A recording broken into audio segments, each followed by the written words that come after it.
with all those iPhones that you folks have in your pockets and in your purses and everything, should the Fourth Amendment extend to those or not?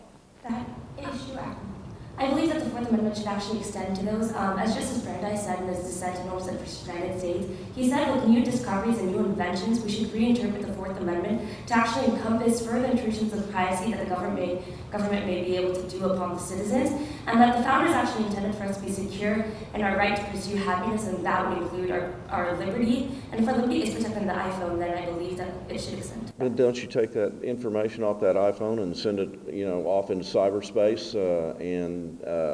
How is there an expectation of privacy of that if you're just going to send it out there for anybody to look at? Many people look at the third-party doctrine, which says that if you send something out into a third party, such as a satellite or a server, that is not as protected. However, I disagree with this because you see that phone conversations are protected, yet they travel along miles and miles of wires, therefore they can be tapped at any point. However, we still have a reasonable expectation of privacy in our phone conversations, so I think that we should extend the same protection to text messages on our iPhones. So let me ask you this then, with respect to what you are characterizing as the new test that you would like to apply. You want subjective expectation of privacy, perfectly understandable. You want an objectively reasonable expectation of privacy, and subject to the above, you want the government to continue to be subject to the warrant requirement in the absence of a generally recognized exception to the warrant requirement. Does it come down to this basically? When applying the test to new technology, the real question is whether, in light of the new technology, is it reasonable from an objective standpoint for an individual to have an expectation of privacy under the circumstances? Yes, I believe it is reasonable to expect. I'm asking if that's what the test calls upon, say, a court to determine. Yeah, that's a yes. Okay, let me ask you about a particular piece of technology. We now have pieces of technology that essentially allow X-ray machines to take pictures of you that essentially render you almost naked. And we are allowing these to be used in airports in order to have folks go through security. Are there other places where we should allow this technology to be used? Well, I believe that you could legitimately use this technology in any place where you have security as stringent as airports. For example, here at the Capitol, they have essentially the same security measures as done in airports, including the prohibition of liquids being brought into the Capitol. So I think that you could bring in full body standards to Congress, for example. I concur with my colleague, but I would say that we should only have these full body scanners in places like airport and also governmental buildings, because essentially the intent of having those is to preserve national security. And I definitely think that is a good way of utilizing new technology because it's efficient, it's workable, at the same time it prevents the need of having strip searches.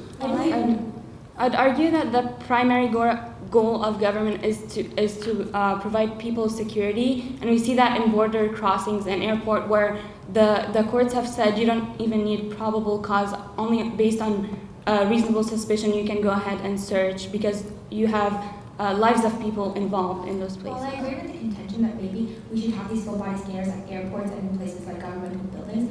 I also must add the caveat that we should also have an ability to not collect this data, that it shouldn't be stored historically, because we can see that in the essay from which our question is quoted, Jack Balkin says that one of the greatest things about the human memory is that it forgets, and with forgetting we're able to forgive past mistakes. And if we continue to keep these, along with other video surveillances with the new technology that we're seeing, we may lose that ability.